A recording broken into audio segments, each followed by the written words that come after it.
मेरी तरफ देखो, मतलब मेरी तरफ बोले तो बोर्ड की तरफ देखो।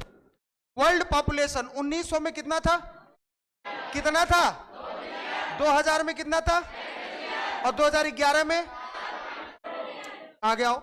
हमने बोला अब इंडिया के पॉपुलेशन की बात करेंगे तो at the time of independence, जब देश आजाद हुआ था, कितना था?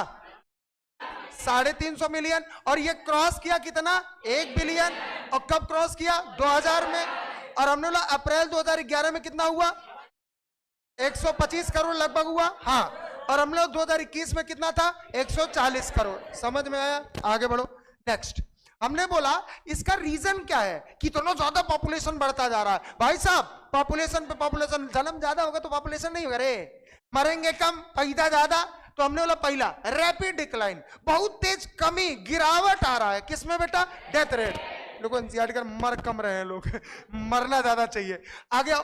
डिक्लाइन, कमी होना, किसमें? इन्फेंट मोर्टिलिटी रेट, बोले तो IMR, मतलब जो बच्चा पैदा हो रहा है वो मर नहीं रहा है, गवर्नमेंट चाह रही है मरे, मर नहीं रहा है, कमी हो रही है, इसलिए वो बढ़ते जा रहे हैं, पॉपुलेशन बढ़ता जा रहा है। इस हिसाब से देखा जाए तो अपने देश में लोगों का संख्या बढ़ रहा है। और ज्यादातर कौन से एज वालों का? रिप्रोडक्टिव एज, मतलब जो रिप्रोडक्शन कर सके, बच्चे पैदा कर सके, घर और संभाल सके, 25 से 40। इन सब पॉइंट को देखते हुए गवर्नमेंट ने क्या लाया? RCH प्रोग्राम लाया। तब जाके पॉपुलेशन ग्रोथ रेट क्या हुआ? क्या हुआ? डाउन। आगे आओ। हमने बोला अकॉर्डिंग टू सेंसस रिपोर्ट, तो जनगणना का रिपोर्ट आया था किसमें? 2000 में। जो पॉपुलेशन ग्रोथ रेट था वो कितना था? 2%। मतलब पर ईयर 1000 लोगों पे, क्या बोला? पर ईयर 1000 लोगों पे 20 नए लोग पैदा हो रहे थे। समझ में आया कि नहीं आया? आगे आओ। आवर पॉपुलेशन कुड भी क्या हो सकता है? डबल। कितने साल में? 33। इस प्रकार क्या क्या दिक्कत आएगा? फूड में, शेल्टर में, क्लॉथिंग में। आगे आओ। नेक्स्ट हमने बोला स्टेप उठाया गया नियंत्रित करने के लिए पॉपुलेशन में जो ग्रोथ हो रहा था। आगे पहला मैरिजेबल एज डिसाइड किया गया, जैसे अगर लड़का है तो 21 साल के ऊपर, अगर लड़की है तो 18 साल के ऊपर। और गिफ्ट दिया गया, लोगों को प्रोत्साहन देने जाने लगी, लोगों को उत्तेजित किया गया, लोगों को तरह तरह का तरीका बताया गया कि ऐसा करोगे तो ऐसा होगा, ये फायदे मिलेंगे कि भैया अपना छोटा परिवार रखो, जैसे स्मॉल फैमिली। तो गवर्नमेंट ने फैमिली प्लानिंग बनाया था 1951 में, जिसमें बोला था हम दो हमारे दो, वी टू आवर टू। हमने बोला तीसरा एडॉप्ट वन चाइल्ड, अगर एक बच्चा है तो एक बाहरी किसी अनाथ बच्चे को भी आप एडॉप्ट कर लो, जिसको ऑर्फन बोलते हैं। क्या बोलते हैं? ऑर्फन। चौथा अवेयर, जागरूक किया गया किसके बारे में? कॉन्ट्रासेप्टिव मेथड, जैसे लोगों को बताया गया कि कंडोम भी कुछ होता है, लोगों को बताया गया सहेली भी कुछ होती है, लोगों को बताया गया आईयूडीज भी होता है, लोगों को बताया गया नसबंदी भी कुछ होता है। आगे आओ। नेक्स्ट हमने बोला भाई साहब बर्थ कंट्रोल करने के लिए सबसे महत्वपूर्ण स्टेप क्या था बेटा? पॉपुलेशन ग्रोथ को कंट्रोल, कॉन्ट्रासेप्टिव मेथड। कौन था? कॉन्ट्रासेप्टिव मेथड का यूज करो और बढ़िया फर्स्ट क्लास। आगे आओ। हमने बोला कि आइडियल कॉन्ट्रासेप्टिव कैसे होंगे, एक अच्छा कॉन्ट्रासेप्टिव कैसा होगा? तो बोला जो हमारे फ्रेंडली, इको फ्रेंडली, जैसे इकोसिस्टम के फ्रेंडली होते हैं, ना आप हमको नुकसान पहुंचाए ना हम, तो ये हमको नुकसान नहीं पहुंचाता। दूसरा आसानी से मेडिकल स्टोर पे मिल जाता है। तीसरा इफेक्टिव होता है, असरदार होता है, इन्हें खाए पता चला काम हो गया, तो ऐसा नहीं है, असरदार होता है, अपना काम दिखाता है और इसके कोई भी साइड इफेक्ट नहीं है। अब कैसे खाया जाता है ये पता होना चाहिए। आगे आओ।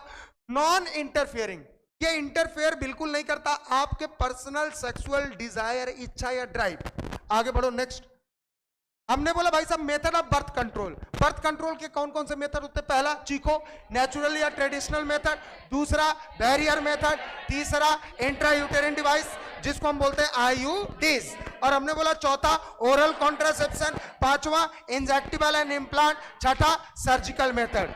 आ जाओ। अब हमने बोला सबसे पहला हमने क्या पढ़ाया? नेचुरल या ट्रेडिशनल मेथड। इसमें कुछ नहीं, इसमें स्पर्म और ओवम को मिलने ही ना दो, अवॉइड कर दो। क्या कर दो? अवॉइड। ना मिलने देंगे, ना फर्टिलाइजेशन होगा, ना जाइगोट बनेगा, ना एम्ब्रियो बनेगा, ना इम्प्लांटेशन होगा, ना तो भैया आगे चल के बच्चा पैदा होगा। आगे हमने बोला इसमें पहला कौन सा होता है? Periodic abstinence. इसमें जो कपल है, कपल मतलब हस्बैंड और वाइफ, ये अवॉइड कर देते हैं, मतलब ये इग्नोर कर देते हैं, नहीं करना है, वो समय इग्नोर कर देते हैं कि उस समय हमें कुछ भी नहीं करना। आगे क्या इग्नोर करते हैं। क्वाइटस इंटरकोर्स कितने दिन तक करते हैं? 10 से 17। किसके करते हैं? मेंस्ट्रुअल साइकिल या पीरियड, क्योंकि इसी के बीच में ओवल्यूशन होता है। ओवल्यूशन मतलब ओवम निकलता है। अगर ओवम निकल गया और स्पर्म मिल गया तो महिला प्रेग्नेंट हो जाएगी। आगे बढ़ो। हमने बोला अगला होता है क्वाइटस इंटरप्ट्स या विथड्रॉल मेथड। इसमें मेल पार्टनर क्या करता है, जब उसका स्पर्म इजैकुलेट मतलब निकलने वाला होता है, वो अपने पेनिस को बाहर कर लेता है और इंसेमिनेशन नहीं होने देता है। तो ये तरीका एक हो गया। आगे बढ़ो। अगला हमने बोला, अगला है लैक्टेशनल एमिनेरिया। हमने बोला इस दौरान क्या होता है, जब पार्चुरेशन होता है, बच्चा जन्म लेता है, तुरंत के बाद से और 6 महीने तक वो पीरियड कौन सा कहलाता है? Lactation period. कौन सा पीरियड? लैक्टेशन। और इस पीरियड में इंटरकोर्स कर सकते हैं। क्यों कर सकते हैं? क्योंकि इस दौरान मेंस्ट्रुअल साइकिल नहीं होता, पीरियड नहीं होता, और नहीं होगा तो ओवल्यूशन नहीं होगा, तो ओवम नहीं बनेगा, ओवम नहीं निकलेगा, स्पर्म से नहीं मिलेगा, फर्टिलाइजेशन नहीं होगा, जाइगोट नहीं बनेगा, एम्ब्रियो नहीं बनेगा, ब्लास्टोसिस नहीं बनेगा, इम्प्लांटेशन नहीं होगा, गेस्टेशन नहीं होगा, तो पार्चुरेशन भी। आगे हमने बोला ये जितने हमने मेथड पढ़े इनके कोई भी साइड इफेक्ट नहीं है। और हमने बोला लेकिन एक ड्रॉबैक, असफल होने का चांस ज्यादा होता है, इसीलिए दूसरे मेथड से जितने उनको आप यूज कर सकते हैं, क्योंकि उसमें असफल होने का चांस बिल्कुल भी। समझ में आया कि नहीं? तो आज के लिए बस इतना ही, बाकी बात करेंगे कल। Thank you so much.